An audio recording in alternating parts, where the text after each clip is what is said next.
This is Cool. It's David Letterman cold in here. Wait, do you need a water? Do you have a water? No, I do. I have one down there. Yeah, just making sure. Yep. Are we all set with Facebook? We're doing this on Facebook Live. Just making sure we are. Oh, we're good? Oh, perfect. Well, It's Peter. Wait. Peter's right there. Holy shit, I didn't even notice that. First of all, thank you so much for doing this Q&A. Thanks for having me. Huge thank you to IMAX and 20th Century Fox. IMAX and 20th Century Fox over there. Thank you for letting us show the film in theaters and theaters. So, because people are going to be watching this online, and although everyone in this theater just saw the movie, and I believe they liked it, let's find out.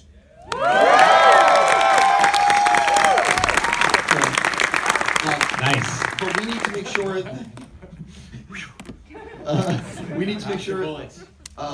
Yeah, he's also a little jet lagged. Just flew in from New York, so yeah, I'm super happy you're happy. But we want to do spoiler-free stuff because everyone who's watching online hasn't seen the movie, and we don't want to ruin any of the jokes or that kind of stuff. But there is going to be some spoiler stuff going up on Collider next week, and so I have asked some of the questions you're wondering, and it'll be online next week. But let's jump into talking about your movie. Okay. Let's jump backwards. Okay. So a lot of people don't realize you've done a lot of stunt work, and you did stunt work for Brad Pitt and a whole bunch of people. What's it like? Tell people a little bit about your background, because for people that don't realize. No, I mean, I came out to LA to be a stunt performer, and I did that it was like, whatever, like trying to get in the business. It's sort of that, Hollywood story, right? Eating, ramen noodles and that kind of thing. But I actually hooked up with a lot of really good guys. One of them being Chad Stahelski, by the way, director of John Wick. And we started to try and get into the stunt business, and we were martial art guys, martial art nerds, and we were choreographing fight scenes and taping them and editing them and like showing them to stunt coordinators and like, hey, would you like hire us? Like, we're fight guys. And Did you do that every time though? Did you always... they're like fight guys, right? And they were it was a time, and at that sort of there was time of like Buffy the Vampire Slayer and this TV show Martial Law. They needed like young martial arts stunt guys, so we found our way in. And from that, it sort of escalated to we met the Wachowskis, Chad double Keanu on The Matrix. I worked with Brad in Fight Club. Sort of our careers sort of rose through the ranks of the stunt world, and but we're always sort of had a fight choreography element to what we did, and yeah, I mean, it did 5 movies with Brad as a stunt double, and yeah, that's where I started in the business. Well, you mentioned the Wachowskis. You've worked with a number of amazing and gifted filmmakers. When you were working with them back then, were you always thinking, I want to direct? Was it something that you've been building towards, or when did that sort of hit you that said, hey, I really want to direct movies? It wasn't, I wasn't thinking like, oh, I want to direct, first unit, but I was constantly thinking I wanted to direct action. And so it started out with that, like, I wanted to tell stories in the fight scenes, and we wanted to, from the fights it became car stuff, and it became bigger stunts or rigging stunts, and again, we were always shooting and editing our own stuff. We never wanted to separate the action from the way it was shot. I think back then it was all about the gag, like the stunt people would just like, it was more about the stunt and less about like the combination of like the visual storytelling in the stunt. And we had more of a Hong Kong approach, I guess, to it. And that was like, a lot of our mentors were from the sort of Hong Kong fight and Hong Kong cinema world where like camera angle means something in action. And it sort of broke ground that way. You obviously this is your first time directing Deadpool. Tim did the first one. Yeah. What was that initial meeting like with Ryan? Because I know they were talking. There was a number of people that they were talking to. But what was it? You sat down with Ryan. Talk about that initial conversation and maybe like what it was that you said. This is what I want for the Deadpool sequel. Well, it was funny because I was working on X-Force at the time, and so it was. I had pitched Simon Kinberg if. I really wanted to develop X-Force, and I knew they were developing X-Force, and he's like, this is great, you should meet Ryan, develop X-Force. Had a meeting with Ryan, I gave him some of my ideas. He's like, this is great. Go back to LA. I was working on a pitch for X-Force for like 3-4 weeks when, you know, the news dropped. And there was like, would you want to come and talk about Deadpool 2? And flew back to New York, had a conversation about Deadpool 2 and sort of the direction they wanted to take it. And I was interested. I mean, granted, it's a daunting thing. I mean, it's a, you know, sort of such a beloved character and such a successful film, and I was a huge fan of the original. So to sort of take that on was like a real gut check, like, you know, the expectation's gonna be here. Do I really want to take this on? But I liked the way in that they had, and I was like, what? Well, I mean, it's gonna be so much fun. Like, it's Deadpool. Like, how do you pass that up? So yeah. Immediately when you're talking about Deadpool 2 and pitching the idea and, you know, working with Ryan, what did you want to see with the action in the sequel? Like in those initial meetings and when you guys were talking? Well, again, like I was a huge fan of what Tim did with the action. I think that the action on the freeway in that first movie is amazing, and I was a fan of it. But what I really wanted to play with was like Deadpool's powers and sort of really playing with his ability to heal and his like indestructibility, and like I guess as a choreographer it's kind of fun to sort of take these powers and like, you know, really push them to the limits. It's fun in this movie where we have Domino, who has a crazy power of luck. Like, what does that look like? I know in the comics it's slightly different, you know, it's more probability, but when you give yourself a problem as a choreographer, you get really creative sort of things on the other end. If you just do the standard punch, kick, dodge, it gets boring after a while. Cable's backstory in the comics is a little convoluted, a little confusing. Yeah. How did you guys, you even have a joke in the movie, I think, about the Wikipedia page. Yeah. What did you guys want to do with Cable's backstory in this? And I just realized that we need to be spoiler free. I just remembered that. I'm like, so what can we talk about with Cable's backstory that is, what do you want to do with that? And let's, I guess, be a little more vague. Yeah. It literally just hit me as I was asking.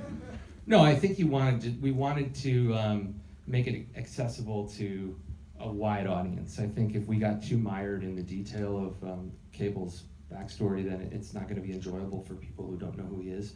But we also want to be sort of reverent to the canon and like give nods to what's going on with him. And I think there's enough there now that moving forward, you're going to have ample time to explore who he is. So completely. Yeah. Before and there's a lot of like, I mean, people who are fans of who he is, you'll see like we were, you know, I don't want to give stuff away, but there's a lot of nods to future storylines and things that happened to him in the past, and you know, yes. Before filming began, what sequence or thing were you most nervous about in terms of filming? Oh, again, it's just the expectation. You know, I remember calling Ryan. I'm like, man, you know, I went, the expectations are high, and I really wanted this to open. We had a summer release date, right? And there was something about Deadpool where the studio was like, we want to keep it small. You know, we've got these sort of like, we're scrappy. We don't have the budgets. We're scrappy. And I'm like, yes, but we're opening after Avengers. And, you know, like, this is a summer movie now. Let's all just get used to the fact that the set pieces have to be a little bigger. And those were my initial concerns because, you know, the first one had that one main set piece that was sort of intercut between, you know, the love story, and it was like you kept going back to that action sequence, and there were a couple other fights, and then there was the third act thing, but it was not the amount of action you'd have in the summer. So I just kept pushing for that, and I think they started to realize that that was the right way, and so we ended up, you know, with what we have on the screen now. Who ruined the most takes and why? Besides me? Yes. No, it's hard now. I mean, I probably did. I mean, laughing. It's hard not to. Like, I'm like an easy laugh, but it's like cracking up on set. Wow. Rhett and Paul? No, I don't know. It's like someone, every crew member had one moment where they just lost it, ruined a take. Right. in the show. Were there a lot of jokes like that someone ruins the take and you're like, that was a really good one, and now we're going to try it again? There are things in the movie where we're like, the sound team is like carving out people laughing in the movie. Like, I don't even know how they do it. There's like a filter, like a laugh filter, because from behind camera, people are laughing at a lot of takes that we're using because they're that good. So, yes. What would surprise people to learn about both Ryan and Josh? Will you be, no, I mean, Ryan's brought it up too. He's got a little bit of social anxiety, I guess, you know? A little bit? Sure. For the most charismatic man in the world. But yeah, and so there's a little bit of that, like, he's just kind of shy. And I think part of it, I think that's maybe why he's so sort of good at public speaking. I don't know.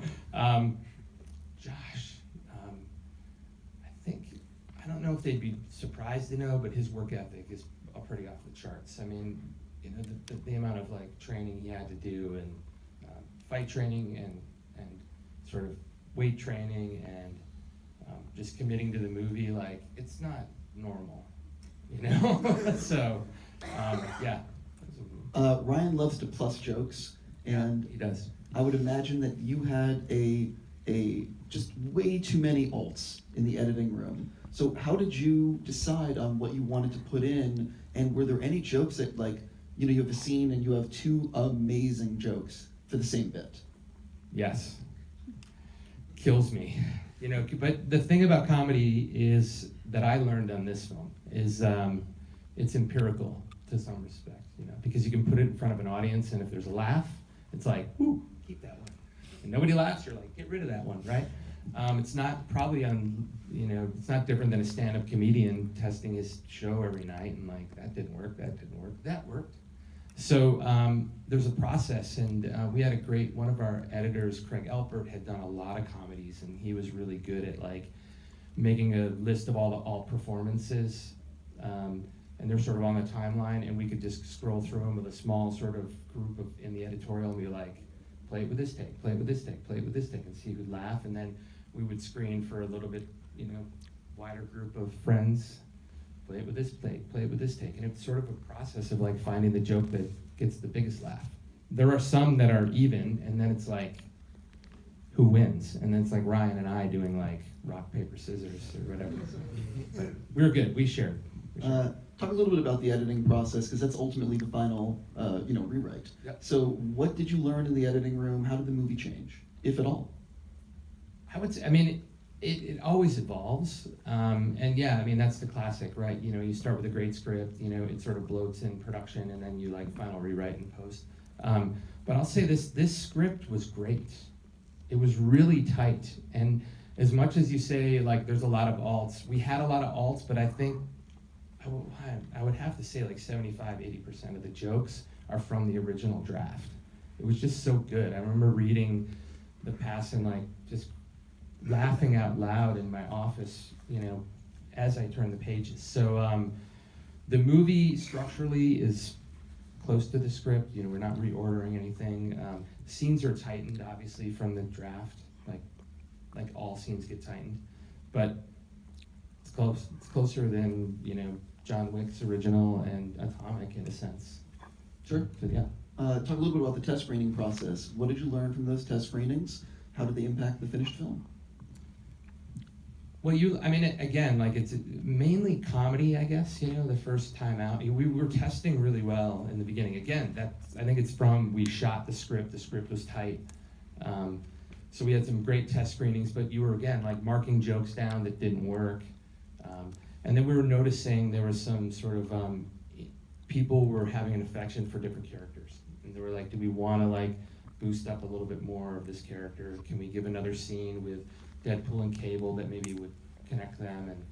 And so we really were like trying to fine tune something that was working like well. Sure. Yeah. You have some great songs in this movie. Yeah. I would imagine, talk a little bit about how you decided on those songs. Were they songs they had figured out when they were writing the script, or, you know, was it tough to get them? There were a lot of songs that were in the original draft that sort of came out of like Ryan's brain, you know. And then Ryan had made a playlist of stuff that he shared with me on iTunes, and we would put songs on it. It's a lot of yacht rock and that kind of stuff, right? Obviously, old white guy music. But it is sort of like counter to, that's where Deadpool sort of lives, in that weird world. It's sort of like counter cues, right? But as the movie progressed, obviously some of those changed, and then we started to create music for the movie, and that's how Ashes came about. So we were looking for a song that would work thematically, that we could own. It was like a real, like, sort of Adele, James Bond-esque song. Sure. And so our music supervisor was scouring the labels, and we were finding songwriters that had things that we could own. And I found the song Ashes, and I was like, this is it. Thematically works, and so here we are. And then we got Celine singing it. That's what I was going to say, that Yeah. Celine, the fact that you have Celine in this movie is amazing, and the song works perfectly. It's fantastic. What was that like, the initial conversation, whose idea was it for Celine, and what is it like pitching her on being on Deadpool? We have to ask Ryan. We had the song, it was in the cut, we're working it, I love it, and then it's like, who's gonna sing it? So it was a demo, right? Who's gonna sing it? And we were looking, of course, they were giving us all the sort of like hot, sort of contemporary artists, and Ryan was like, no, that's not Deadpool. Celine. There was like one name out of his mouth, that was it. And then everyone went like, that's genius. And they're both Canadian, so he reached out. I guess there's like a Canadian hotline. And he wrote an impassioned letter, and she responded, and here we were shooting a music video in Vegas, in her venue, and it's great. Apparently, I can't believe you guys got her. I can't believe we got her to do it. But it's genuinely a good song. I mean, and she destroyed it. I remember shooting the music video, and after the first playback, she's on the first playback of the song and her performing it, I couldn't yell cut. I was like, and everyone, like, I'm turning around, and like the dolly grip is crying, and like, what's going on? It's so emotional. But yeah, it was like really, it was amazing. It was beautiful. What was the toughest sequence to shoot, and why? Wow. There's a sequence in the third act, I don't want to give any spoilers away, but it's a 7-page dialogue scene, all the characters in a room. There's comedic timing, there's some visual effects, there's, it has to turn into a sort of a dramatic scene with like real stakes, and then it becomes an emotional scene, and then it becomes a sort of a philosophical question, and then it has to come back to comedy. And I think that was like a balancing act for everybody. And it was probably the most fun scene to shoot, but it was also the most challenging to get it right.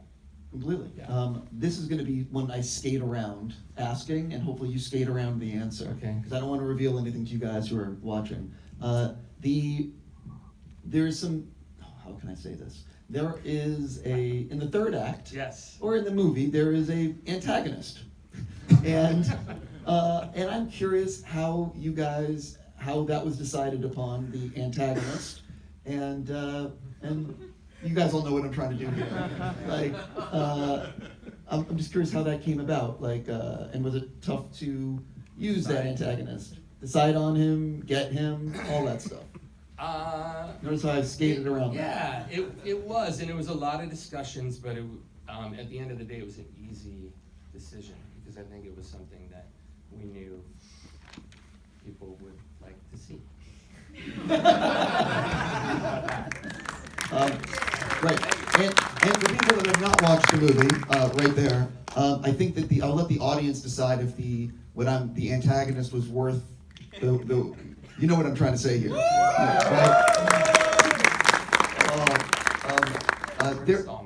There is a very funny Disney joke in the movie. I heard, how tough was it to pull that in with what's going on with Fox and Disney? I mean, it was tougher than you'd think. No, I think everyone just wants to be respectful of like what's going on, and I think, people at Fox, it's real. Like, there's like, these companies are merging, and so like. Or possibly merging. Possibly, yes, Yeah. possibly, and everyone has varying opinions on that. But it's those those Disney jokes cut close to the bone for people that are there, and so you're working with your friends and sort of like, I don't know. I think it's, yeah. I get They're where hard to get in sometimes, but they're fun. They work, and like, Completely. you know what? If any sort of movie could do it, it's Deadpool. I mean, you're supposed to be irreverent. We're supposed to, we're supposed to push the boundaries. So Totally. we do. I would love to talk about, obviously this movie is after the credits stuff.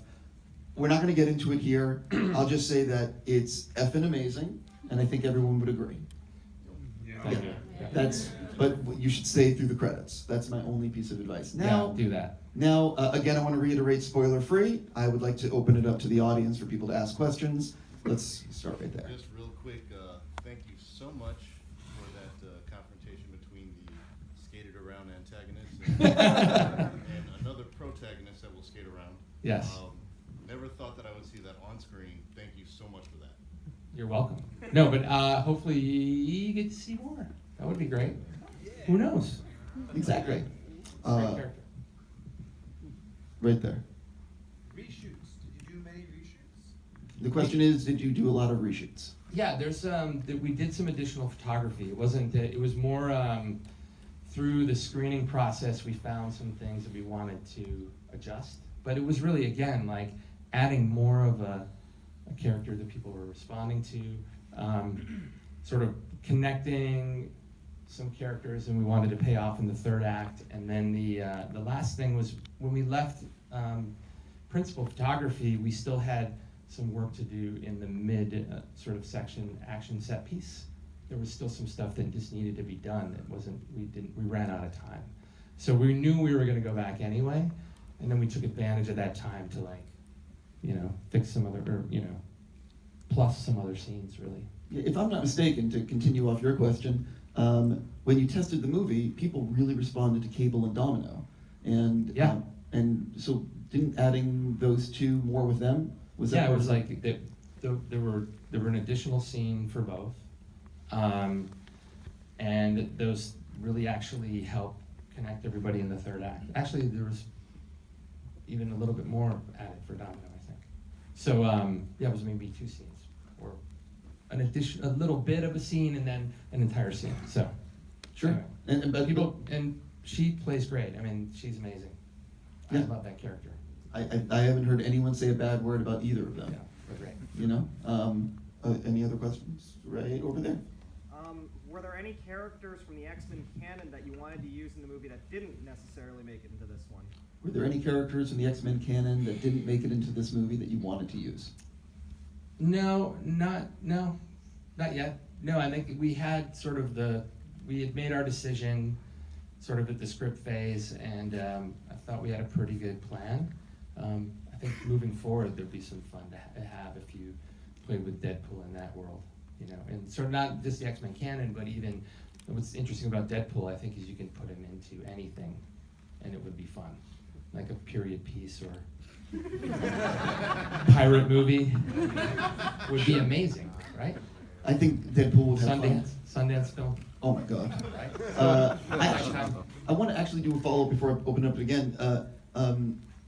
Cable's voice in this movie, the way Cable's going to talk, the way he's going to act, Yeah. is a really important thing because he's going to be driving X-Force Right. and being part of future movies. Right. So how did you guys, was it tough finding his voice and figuring out how he was going to play? Well, there was 20 different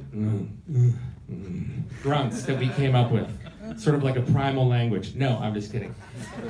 That's how Josh would joke about it, because there wasn't a lot on the page, and that's why I told him, I'm like, the reason I fought hard to get a good actor and someone with, Josh's abilities, is that you needed someone who could convey a lot of different things with just a look, and that's like that's the real deal.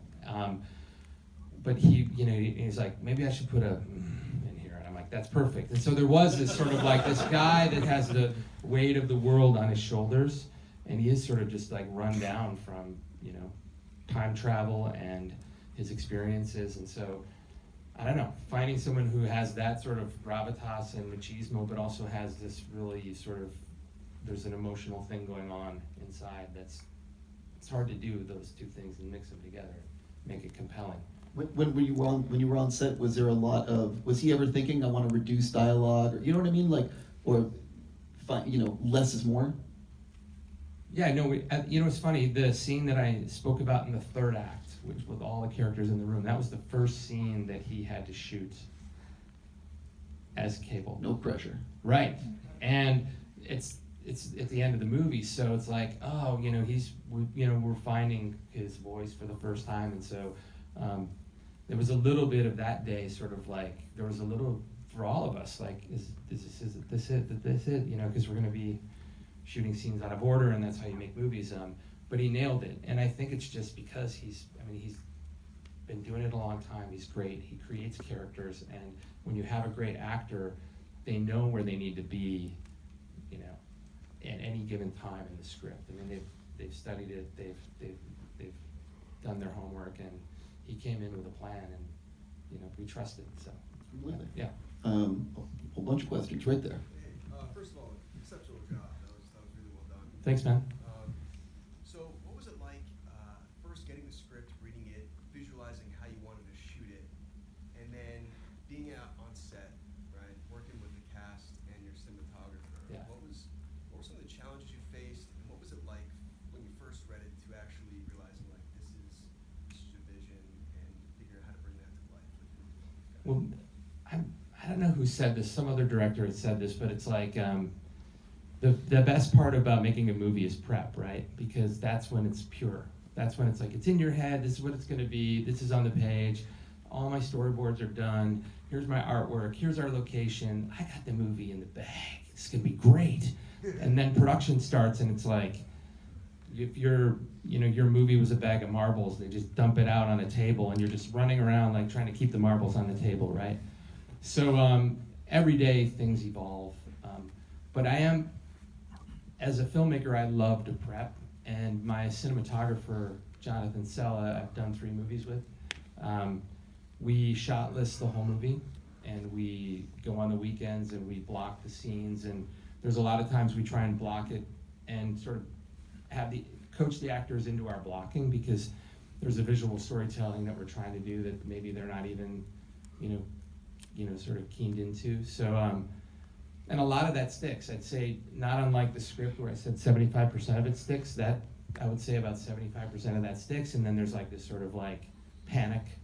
Oh wait, how are we gonna make our day? And then you cut something and you move things, and then you shoot 2 shots together, and then that becomes like the best shot in the movie, and you're like, man, I should just do this all the time. Right over there. First of all, a cameo that was in this movie. Yep. Superb cameo. But when you see a Marvel movie, there's a cameo that you should always expect. Usually, there wasn't one from what I see. Was there a discussed one? Discussed. I think, yes, that was, and in my opinion is, but need to find. Got it. Yeah. I was gonna say that we actually addressed this in a different interview that will run next week, and I promise you he reveals something that will be on Collider next week. But maybe talk to these two after the Q&A is over, and they might be able to enlighten or shine a light on something. Got me? All right. Right. Just throwing that out there. Right there. So I feel like it's not a spoiler to say that there's a Goonies joke in this. That's. I think that's fine. Yeah. I mean, come on. Yeah, no, it's fine. Great. It's totally good. Great. How many jokes were ad-libbed by Ryan? I feel like he'd be almost impossible to wrangle up as far as him just. The summation is how many jokes were ad-libbed by Ryan. Yeah, and it's not there's a lot, by the way. There's a lot of ad-lib, but it's not. I don't think it's not like you think. I guess he comes in with a list of ideas, like, because he's one of the screenwriters. He's been thinking about these for weeks. It's not like it's 2 improv artists in a set and they're like riffing on each other, and it's like yes and sort of improv. He has jokes he's trying to land. He's got like 5 or 6 alts, and then out of those alts, maybe something will come. Rhett and Paul will give an idea. I'll throw one in the ring, and it was really a collaborative atmosphere where like all sort of best idea wins, which is good. Again, it's empirical. If it's funny and everybody laughs, then we usually kept it. So. I have been given the wrap-up signal with you, unless you want to do some quick last things, or are you? No, we can go. Let's go. Are you sure? Yep, yep. 100%? Okay, so we're basically out of time, but I'm going to do what we call the lightning round, which I've done with other filmmakers and other people. And that is, if you have a fast question, so we're just going to try to, so you realize fast questions, like that he can answer super quick, so we can get a few people in, and then he's going to wrap. So we all got the fast questions that are spoiler-free. Right here, let's start. How many days to shoot the whole film? How many days? 83. 83. Back there. Love the movie. Are you involved in Deadpool's future? Are you involved in Deadpool's future? I hope so. Right there.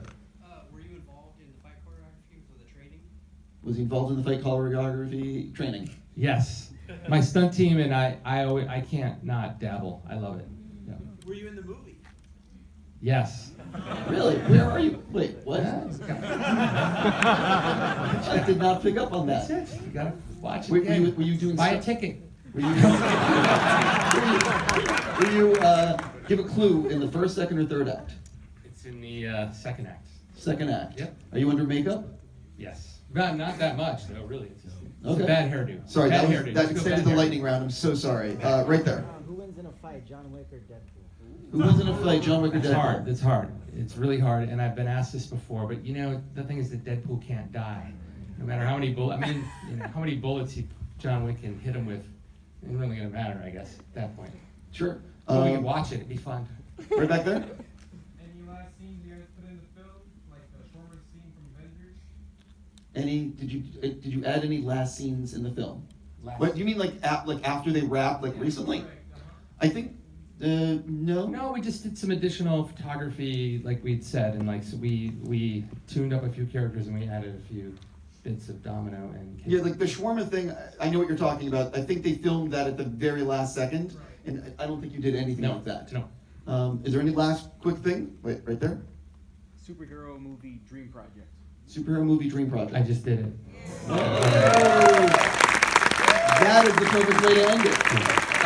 First of all, as I said before, a huge thank you to IMAX and 20th Century Fox for letting us show the movie early. A huge thank you to David for coming to do the Q&A. Ladies and gentlemen, the hashtag is Deadpool2. Is it Deadpool2? Yep. The hashtag is Deadpool2. Please use it. Yeah, please feel free to spread the love. Thank you all so much for coming Thanks, out guys. tonight.